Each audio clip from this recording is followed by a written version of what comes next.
Hello everyone, Jim Lynn here. Welcome to episode 10 of Mr. Lynn's Workshop. This chair belongs to my mother-in-law, and in fact it's been in the workshop for quite a few months now waiting for repair. As you can see, there is quite a significant number of loose joints, but the problem's been lack of workbench. But as you can see there, now I've got the workbench so I can get on with it.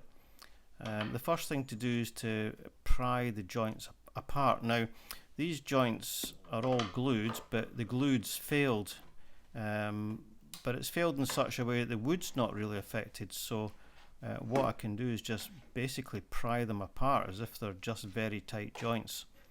So that's what I'm doing, just using some screwdrivers, being careful to lever against the inside of the joints, the unseen side, so if there is any blemishes made by the screwdriver, like here for instance there's a little crack, but that's on the inside, so that easily gets repaired when the glue up happens.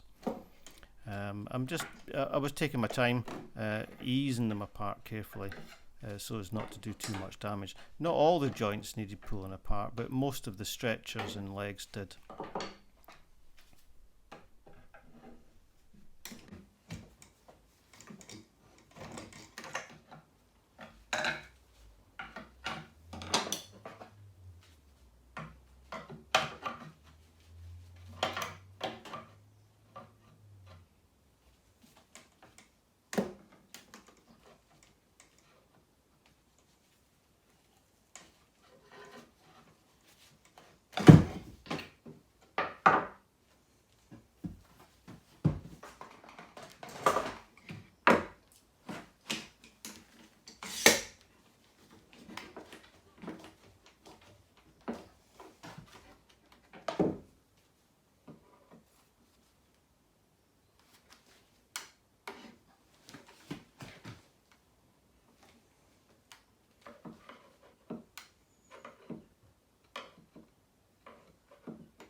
The glue I'm using here is just EvoStick waterproof wood glue, but before I do glue up I'm just using the chisel to make sure there are no little lumps of glue or wood splinters in any of the joints that could impede the joint being pulled tightly home. So I took quite a bit of time to do that, not showing it all here, but it's worth doing to make sure that the joints are going to seat properly.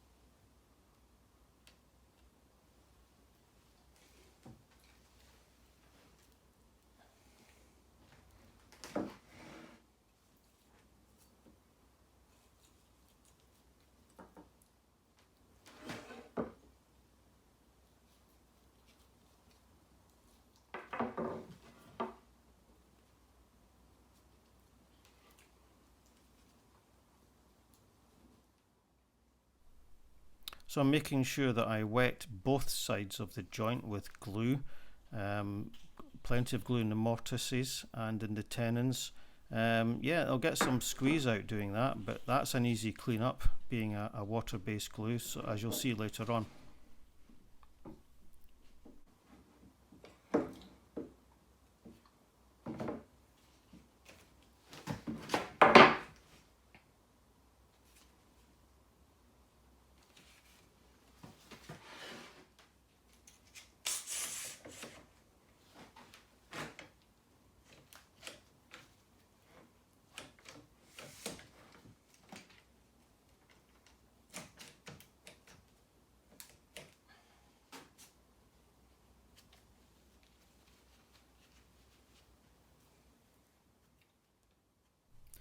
Here I'm using a pen through the wet sponge to get right into the corners of each joint. It works very well. It makes sure that the glue is completely cleaned out of that joint.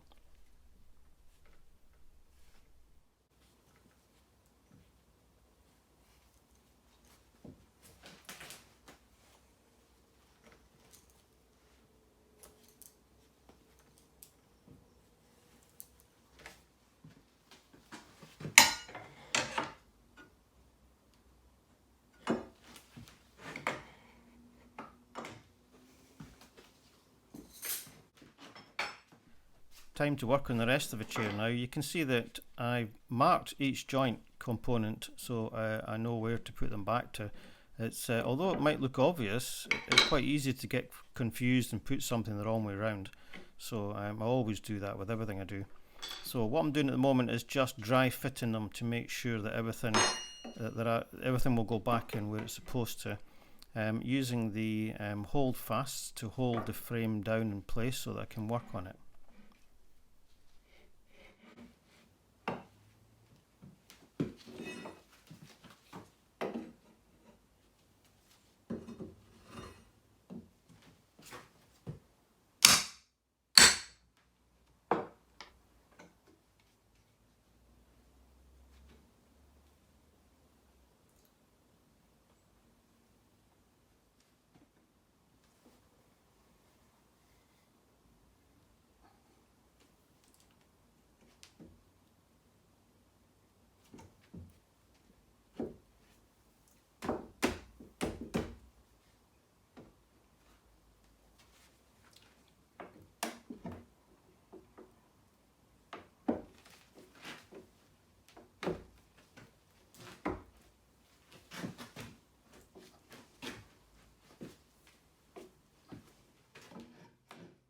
And don't be afraid of a decent amount of persuasion. Wood is extremely strong.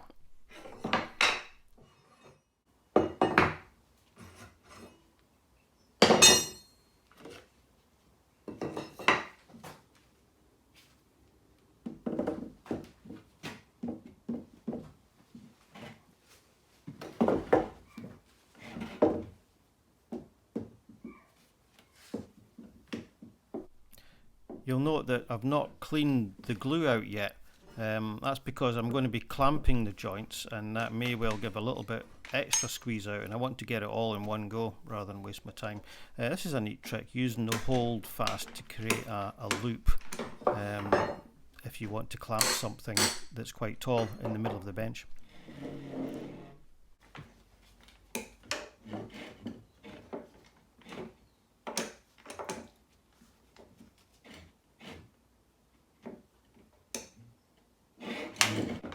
So I'm clamping this corner down and then I'll clamp its opposite number in the hope of taking out some of that rocking that you saw slightly earlier.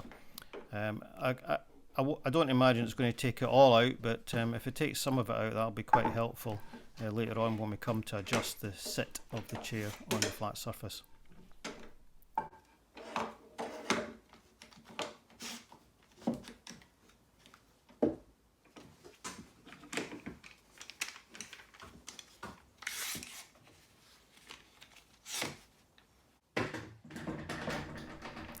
Yeah, then I realised I don't have enough of these 600mm clamps, and I still have the two bottom stretchers to clamp, so I took them off the hold-fast loops and replace those with my large 1500mm clamps.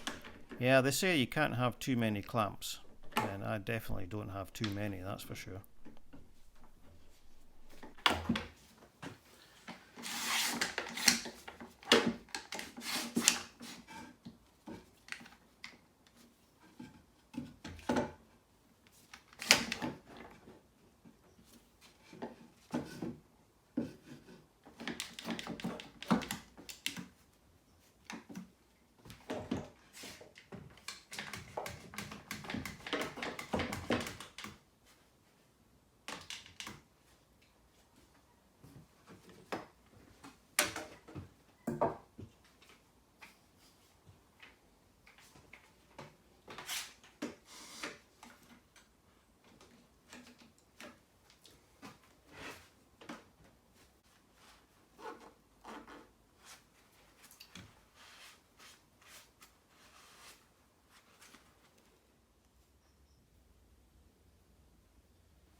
So it's time to deal with that rocking of the chair.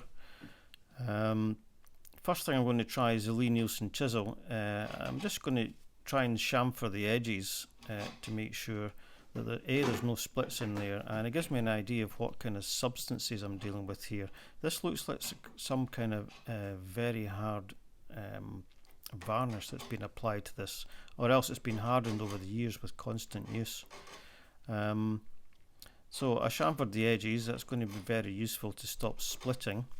But then I thought I'll try and chisel across the top, but whatever was in that end grain was really, really hard, and I thought, I don't want to risk getting nicks in this chisel.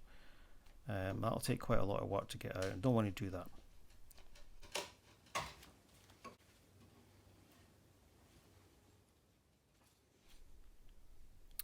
So before I committed a plane to this job, I thought I'll try a file first. So I found this coarse farmer's chisel, I think it's called, in my toolbox. A little bit rusty, but doesn't affect its cutting ability. Although it is a good idea to keep cleaning it as you go along. I'll de-rust that at some point in the future. But it didn't make much impression, so I think I'm going to have to resort to the planes after all.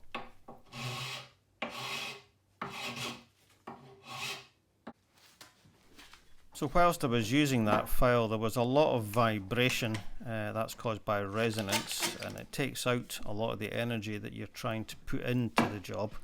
So the best way to deal with resonance is to change the weight. So I've clamped this steel plate across the wood, and it does a very good job. So what I'm doing here with the Lie-Nielsen number 5.5 is just cleaning up some of the chamfers, and then I'll go across the top with it and see what happens. You can see here that the camera is shaking. There's still quite a bit of vibration, but the whole frame is vibrating. It's very difficult to stop that without a lot of mass added. But anyway, we did get the job done. As you can see here, the chair doesn't rock anymore. Well, that's the joinery repaired on this chair, so it is good for many, many years to come. You can see the seat pad and the back pad are pretty dirty. They're going to an upholsterer for cleaning. It's beyond my skill set, that. But the chair is sound, and that's the job done. So everyone, thank you very much for watching Mr. Lynn's Workshop episode 10. And with that, I'll see you next time.